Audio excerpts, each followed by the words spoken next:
क्या आपको पता है कि महाशिवरात्रि क्यों मनाते हैं? पूर्व एक समय में महाविष्णु आदि शेषु पे दूध के समंदर में वैकुंठ में आराम कर रहे थे। ठीक तभी ब्रह्मा उनके पास जाते हैं। गहरी नींद में होने के कारण महाविष्णु को पता नहीं चलता कि ब्रह्मा वहाँ आए हैं। इस बात से नाराज होकर ब्रह्मा उनसे पूछते हैं, ये क्या है? सृष्टिकर्ता हूँ मैं और मेरे आने के बावजूद तुमने मेरा आदर नहीं किया, चलो उठो। तब विष्णु ब्रह्मा की बातें सुनकर हंसकर उनकी तरफ देखकर ये कहते हैं, जब पूरा मेरे अंदर है तो मैं नहीं, तुम्हें मुझे आदर देना होगा।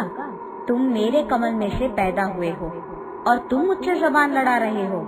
ऐसे ही ब्रह्मा और विष्णु में झगड़ा हो जाता है। दोनों इसी बहस में लग जाते हैं कि कौन ज्यादा महान है। और ऐसे ही आखिर में ब्रह्मा हंस वाहन पे और विष्णु गरुड़ वाहन पे युद्ध शुरू करते हैं।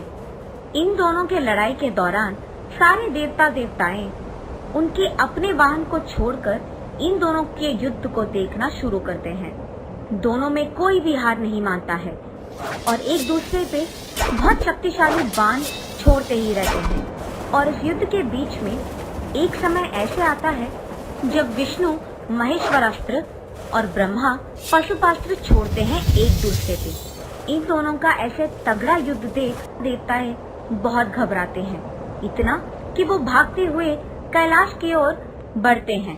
जब सारे देवता देवताएं शिवा के पास आते हैं उनसे मदद मांगने, सारे देवता देवताओं को परेशान देख शिवा कहते हैं कि मुझे पहले ही पता था कि ब्रह्मा और विष्णु के बीच में लड़ाई होने वाली है।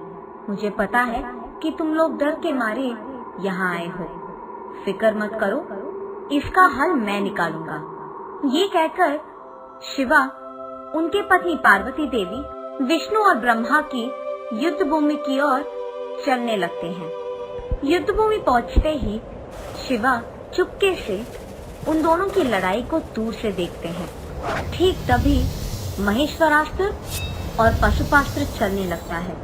इससे पहले कि वो दोनों अस्त्र सब कुछ विनाश कर दे, शिवा उनकी ओर कदम बढ़ाते हैं और उन दोनों अस्त्रों को समेटकर एक अग्नि स्तंभ के रूप में बदलकर अचानक उन दोनों के बीच में एक अग्नि स्तंभ को प्रकट होते हुए देख विष्णु और ब्रह्मा चौंक जाते हैं।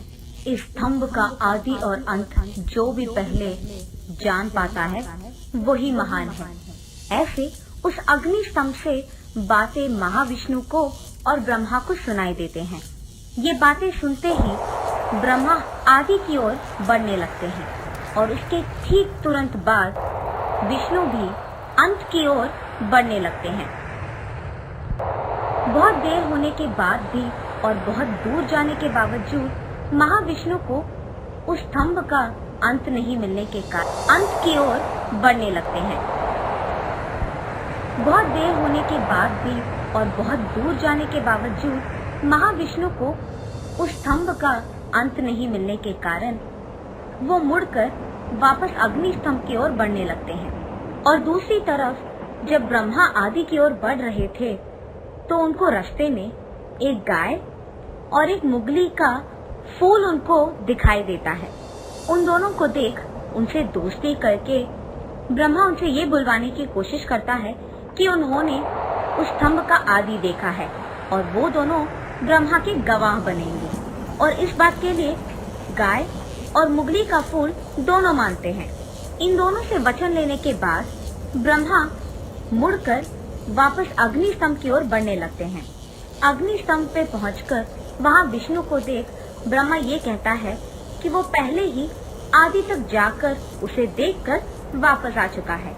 और विष्णु मूर्ति कहते हैं कि उनको अंत ना मिलने के कारण उन्होंने अंत नहीं देखा। ब्रह्मा की इन बातों को मानने के लिए ब्रह्मा उनकी गवाह को विष्णु मूर्ति के सामने पेश करता है और वो गवाह है गाय और मुगली का फूल। वो दोनों ब्रह्मा को दिए हुए वचन के अनुसार यही कहते हैं कि ब्रह्मा आदि तक जा चुका है। जब शिवा के सामने सच बोलने की बारी आती है तब ब्रह्मा की गवाह मुगल का फूल यही कहता है कि ब्रह्मा ने आदि को देखा है, पर गाय मुंह से हाँ कहती है और अपनी पूंछ से ना कहती है। ये देख शिवा को बहुत गुस्सा आता है। क्रोधित होकर शिवा वापस उनके मानव के रूप में प्रकट होते हैं और ब्रह्मा को झूठ कहने के कारण ये श्राप देते हैं कि उनको कभी भी कोई भी मनुष्य नहीं पूजेगा। और विष्णुमूर्ति की सच्चाई को देख खुशी से ये वरदान देते हैं कि शिवा के समान विष्णुमूर्ति को पूजा जाएगा। और इतना ही नहीं, ब्रह्मा के गवाह बनकर मुगली का फूल ने भी तो गलती किया, तो उसको शिवा ये श्राप देते हैं कि कोई भी पूजा में उस फूल को कोई भी उपयोग नहीं करेगा। और गाय को भी शिवा सजा देते हैं। शिवा की बातें सुनकर गाय, मुगली का फूल और ब्रह्मा तीनों उनकी गलती का एहसास करते हैं और उनसे माफी मांगते हैं। तब ब्रह्मा को शिवा क्षमा करते हैं और ये कहते हैं कि अब से हर कोई याग यज्ञ में तुम्हारा स्थान गुरु का होगा। तुम्हारे बिना किए हर याग और यज्ञ का कोई भी उपयोग नहीं होगा। और ये भी कहते हैं कि गाय का मुंह भाग ने झूठ कहा है और उसकी पूंछ भाग ने झूठ नहीं कहा है। इसी कारण गाय का मुंह भाग को कोई भी पूजा नहीं करेगा और गाय के नीचे के भाग को ही पूजित करेंगे। इसी कारण हम गोमूत्र को पवित्र समझते हैं। ऐसे ही शिवा मुगली का फूल को भी क्षमा करके ये कहते हैं कि सिर्फ और सिर्फ मेरे पूजा में ही तुम्हारा इस्तेमाल होगा। उसके बाद ब्रह्मा और विष्णु शिवा की पूजा करते हैं और उसी दिन माघ बहुलक चतुर्दशी था और इसी कारण उस दिन को शिवा। एक और कहानी के प्रकार ऐसे भी कहा जाता है कि पर्वतों का राजा हिमवंत की बेटी पार्वती ने जब शिवा से शादी किया था, उसको भी शिवरात्रि कहा जाता है।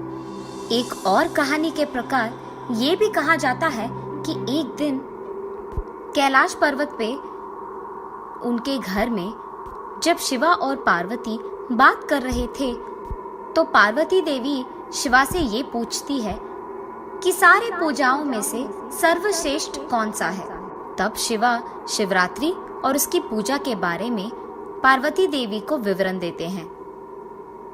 एक समय में पर्वतों के पास मौजूद एक गांव में एक आदमी रहता था। उसको शिकार करने से ही खाना मिलता था और ऐसे ही वो अपने और अपने परिवार का देखभाल करता था। लेकिन एक दिन उसे बहुत शिकार करने के बावजूद कोई भी जानवर ना दिखने के कारण निराश होके घर लौटने ही वाला होता है कि जब उसे रास्ते में एक नदी दिखाई देती है।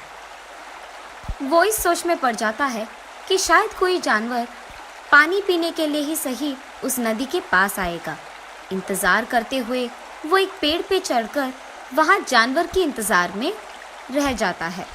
ठंड लगने के कारण वो आदमी अपने आप में शिव शिवा शिव शिवा कहते रहता है। सारी रात उसका ऐसे ही बीत जाता है।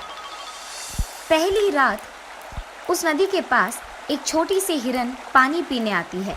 उसको देख शिकारी उसे मारने की कोशिश करता है। जब वो हिरन कहती है, मुझे मत मारिए। हिरन की मुंह से बातें सुनकर शिकारी चौंक जाता है और उसे पूछता है कि अगर ये मनुष्य है तो हिरन के रूप में क्या कर रही है। तब वो हिरन समझाती है कि वो एक अप्सरसा है जिसका नाम रंभा है। प्यार में अंधा होकर वो शिवा की पूजा करना भूल जाती है और इसी कारण उसे श्राप मिलता है कि जब तक उसे एक शिकारी मार न दे वो इसी रूप में रहेगी। ये सब समझाकर वो हिरन कहती है कि अगर आप मुझे मार देंगे अभी तो मैं मनुष्य बन जाऊंगी, पर अब मैं गर्भवती हूँ। मैं तो बच जाऊंगी पर मेरा बच्चा नहीं बचेगा। इसी कारण मैं अपने बच्चे को जन्म देकर उसे अपने बंधुओं को देकर आपके पास खुद आ जाऊंगी। दूसरी रात को उस नदी के पास पानी पीने के लिए एक और हिरन आती है। जब शिकारी उसे मारने की कोशिश करता है तब वो हिरन उससे बात करके बोलती है कि उसे ना मारे। ओ मानव, तुम मुझे मत मारो, मेरे में कुछ बचा ही नहीं है ताकि तुम खाओ। मेरे मरने के बावजूद मैं तुम्हें और तुम्हारे परिवार को कोई काम नहीं आऊँगा। मुझे छोड़ दो। कल यहाँ एक अच्छा खासा हिरन पानी पीने आएगा जो मग जाति का है। चाहिए तो उसे मार के खाओ। अगर वो तुम्हें कम पड़ गया तो मैं वादा करता हूँ कि मैं तुम्हारे पास वापस आऊँगी। तीसरी रात होती है। अब शिकारी भूख के मारे उस हिरन का इंतज़ार करते रहता है। इतने में वहाँ एक हट्टा खट्टा हिरन पानी पीने नदी के पास आता है। उसे देख शिकारी मारने लगता है कि वो भी कहता है कि मुझे मत मारो। तब वो शिकारी उसे कहता है कि पहले 2 रातों में आए हुए हिरन ने उससे कहा है कि वो एक और हिरन को भेजेंगे मेरा शिकार बनने के लिए। ये सुनकर वो हिरन कहता है कि ठीक है, मैं कल तुम्हारे घर खुद आऊँगा। उसकी बात मानकर शिकारी वापस उसके घर चले जाता है। अगले दिन सुबह उनके वचनों के अनुसार ही वो 3 हिरन उसके घर के सामने प्रकट होती है और ये बहस करते हैं कि मुझे पहले मारो। वचन का आदर करके आए हुए उन तीनों हिरणों को देख शिकारी चौंक जाता है और उसे अपनी वृत्ति पे घिन आती है और तब वो फैसला करता है कि खाने के लिए उसे शिकार करने की कोई जरूरत नहीं है। और यही बात वो उन तीनों हिरणों से कहता है और उन्हें नमस्कार करता है। ठीक तभी आकाश से फूल बरसते हैं और शब्द घोषित होते हैं। देवताएं सारे खुश होकर शिकारी से ये कहते हैं, ओ मानव, तुमने सारी रात जागरण किया है और कुछ खाया भी नहीं है। और ठीक ऐसी चतुर्दशी पे जो माघ बहुला चतुर्दशी है और यही शिवरात्रि भी है। जिस पेड़ पे तुमने चढ़ा है वो बिल्वा का वृक्ष है और सारी रात तुम्हें पता नहीं चला, पर तुम्हारे पेड़ के नीचे शिव का लिंग था। उस पे सारी रात तुमने समय काटने के लिए बिल्व के पत्तों को नीचे गिराया और ऐसे ही शिवरात्रि का तुमने पूजा भी कर दिया और इसी कारण तुम्हें ऐश्वर्य और संपत्ति खूब मिलेगी। ये कहानी सुनाने के बाद शिवा पार्वती से ये कहते हैं, देवी, जो मृगशिरा हमें आकाश में दिखता है वो यही है। आगे के 2 हिरन और पीछे एक मृग। तब से यही माना जाता है कि महाशिवरात्रि के दिन उपवास करते हुए, सारी रात जागरण करते हुए, शिवा की कहानियां सुनते हुए, उनकी गाने गाते हुए इस त्योहार को मनाया जाता है। गणेश चतुर्थी। एक बार रामपुर नामक एक गांव में सारे लड़के गणेश चतुर्थी की तैयारी को लेकर उत्साहित थे। स्कूल खत्म होते ही सारे लड़के चंदा जमा करने के लिए निकल पड़े गणपति की मूर्ति खरीदने। लड़के हर एक दरवाजे पर जा रहे थे चंदा लेने। उसमें से एक घर था आनंद जी का। हे लड़कों, इस बार बड़ी वाली मूर्ति ला रहे हो क्या? आप जितना दान करोगे उतनी बड़ी मूर्ति लाएंगे। बड़े होशियार हो तुम लोग। आनंद की पत्नी आई पैसे दान करने के लिए। तुम सब लोग चंदा तो ले रहे हो सबसे, पर क्या तुम जानते हो कि गणेश चतुर्थी मनाया क्यों जाता है? इस दिन पर हम गणेश जी का जन्मदिन मनाते हैं।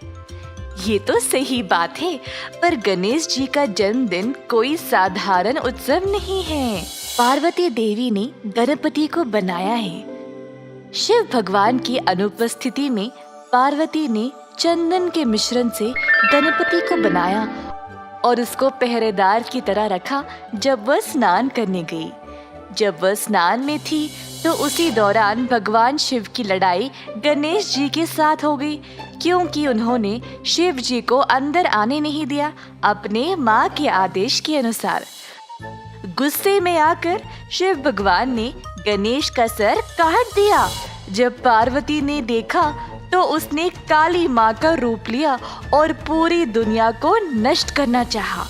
सब लोग परेशान हो गए और शिव भगवान के पास गए ये विनती करने के लिए कि वह काली माँ के गुस्से को ठंडा कर दे। फिर शिव जी ने अपने लोगों को ये आदेश दिया कि उस बच्चे का सिर लेके आए जिसकी माँ ने उसको छोड़ दिया है। लोगों को सबसे पहले एक हाथी का बच्चा ही मिला, तो उन्होंने हाथी के बच्चे का सिर काटा और शिव जी के पास ले आए।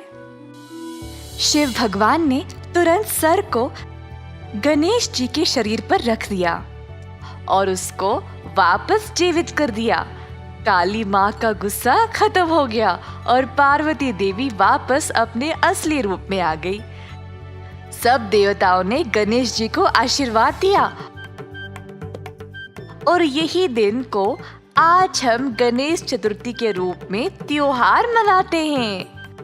ये कहानी सुनकर सारे लड़के हैरान होकर एक दूसरे को देखने लगे। गणेश चतुर्थी तो परसों है ना? हाँ, हम इसी कहानी पर एक नाटक पेश करेंगे। बाकी के बच्चे भी खुशी से कूदने लगे। आ गया गणेश जी का त्योहार का दिन। ये त्योहार 10 दिनों तक मनाया जाता है और पहले दिन गणेश का एक मिट्टी का पुतला हर घर में रखा जाता है। सारे घर को फूलों से सजाया जाता है। मंदिरों में बहुत सारे भक्त पूजा पाठ के लिए आते हैं। सारा परिवार एक साथ इस त्योहार को मनाता है। समुदाय के लोग बड़ा मंच बनाते हैं गणेश भगवान की बड़ी मूर्ति रखने के लिए, ताकि सब लोग इस जश्न में भाग ले पाए। इसी प्रकार रामपुर गांव में भी गणेश चतुर्थी के दिन हर कोई, बूढ़ा बच्चा, सब एक साथ आए इस त्योहार को मनाने के लिए। उन्होंने एक बड़ा सा मंच बनाया और उसको सजाया और गणेश भगवान की एक बड़ी सी मूर्ति को उस मंच पर रख दिया।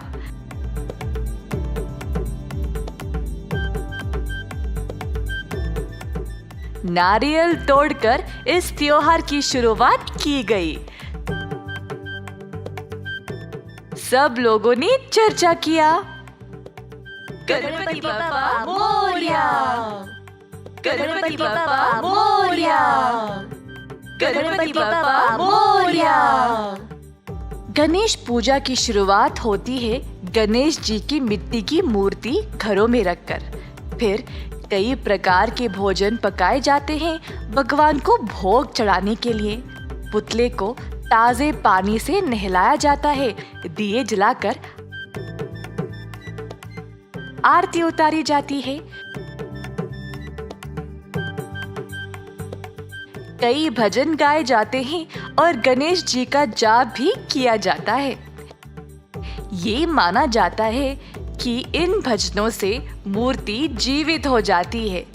लोग ये भी मानते हैं कि इस त्योहार के दिन गणेश भगवान स्वयं हर एक भक्त के घर में जाते हैं और उनके परिवार के लिए खुशियां और तरक्की ले जाते हैं। गणेश चतुर्थी भगवान गणेश का जन्मदिन है। ज्ञान, समृद्धि और सौभाग्य के भगवान, बोलो महाराजा की जय। अगले 10 दिन नाच गाने और पूजा पाठ में बीत गए। आखिरी दिन पर भगवान गणेश को बाहर लिया गया।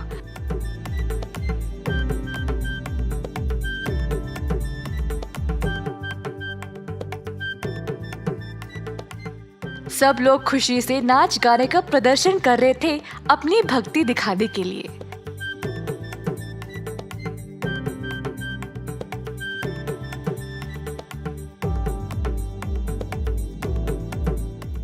अंत में गणेश जी की मूर्ति को पानी में विसर्जन किया गया और सब लोग प्रार्थना करने लगे। रामनवमी। एक सुबह परिवार के सदस्य घर को फूलों और पत्तों से सजाने में लगे थे। पिंकू बहुत उत्सुक था और खुशी से अपने पापा के पास गया जो दरवाजे पर फूल लगा रहे थे। पापा, आज क्या खास है? आप घर को इतने सुंदर तरीके से क्यों सजा रहे हो? तभी माँ आई प्रसाद लेके और बोली, बेटा, आज रामनवमी है, भगवान राम जी का जन्मदिन।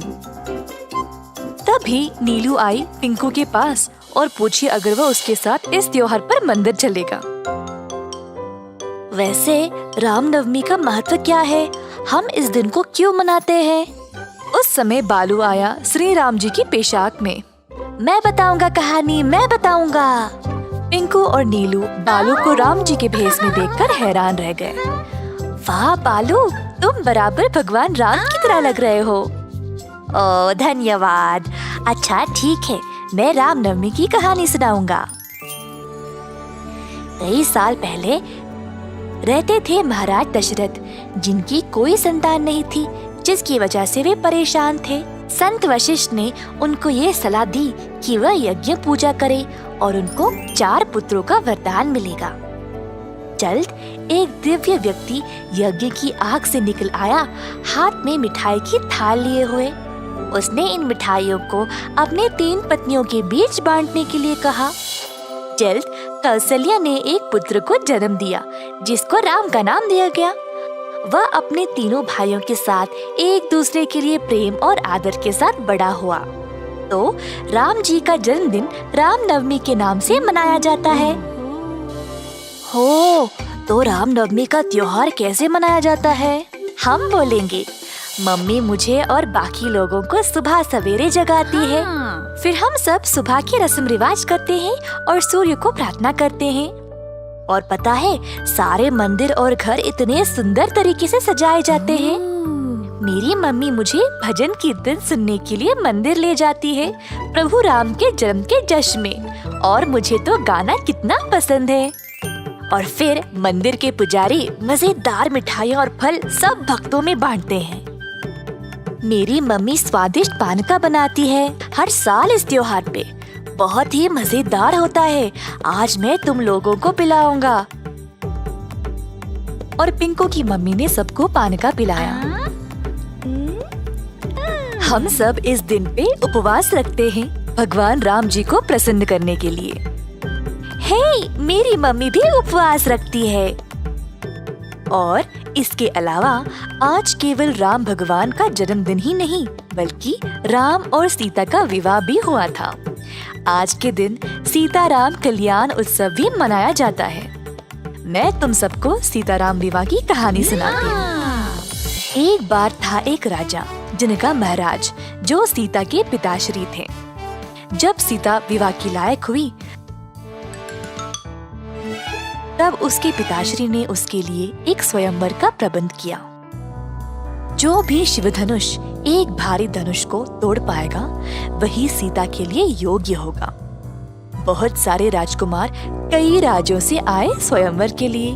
सीता के हाथ के लिए अन्य धर्मों और संस्कृतियों से आए राजकुमार, परंतु कोई भी शिव धनुष को उठा नहीं पाया। बहुत बलवान पुरुष भी थे, पर बहुत कोशिश करने के बाद भी कोई सफल नहीं हो पाया। उस समय राम और लक्ष्मण उधर आए अपने गुरु वशिष्ठ के साथ शिव धनुष को देखने के लिए। वशिष्ठ ने राम और लक्ष्मण को जनका महाराज से मिलाया और शिव धनुष को देखने की अनुमति मांगी। जनका महाराज ने समझाया कि आज सीता राजकुमारी का स्वयंवर था और जो भी इस धनुष को तोड़ पाएगा, वही सीता के पति बनने के लायक होगा। महाराज ने उनको शिव धनुष देखने की अनुमति दे दी। राम ने शिव धनुष को देखा और देखते ही उससे जुड़ा हुआ महसूस करने लगा। बस राम नीचे झुका और आराम से शिव धनुष को उठा लिया। सब लोग ये नजारा देखकर आश्चर्यचकित रह गए। राम ने तब शिव धनुष को तोड़ दिया और सब लोग जयकार करने लगे। इसके बाद राम का विवाह सीता के साथ हो गया, राम जी के जन्मदिन पर ही। और बहुत सारे लोग जमा हुए इस अनोखे अवसर को देखने के लिए। राम और सीता का विवाह एक त्योहार की तरह मनाया गया। वाह, हमें राम और सीता की पूरी कहानी सुनने का कभी मौका ही नहीं मिला। इस कहानी को सुनने में बड़ा मजा आया। मैं मंदिर में जश्न मनाने के लिए अब और इंतजार नहीं कर सकता। तो चलो और सजावट करने में मदद करें, बहुत मजा आएगा। फिर हम स्वादिष्ट मिठाइयाँ भी खा सकते हैं। मुझे सब में हिस्सा लेना है। एक मिनट दोस्तों, मैं अभी आया। पिंकू भी राम जी के रूप में तैयार हुआ और फिर तीनों दोस्त साथ गए मंदिर रामनवमी मनाने के लिए। एक दूसरे के साथ सबने बहुत मजे किए और मंदिर में अपने परिवार के साथ अच्छा समय बिताया। सबको रामनवमी की शुभकामनाएं।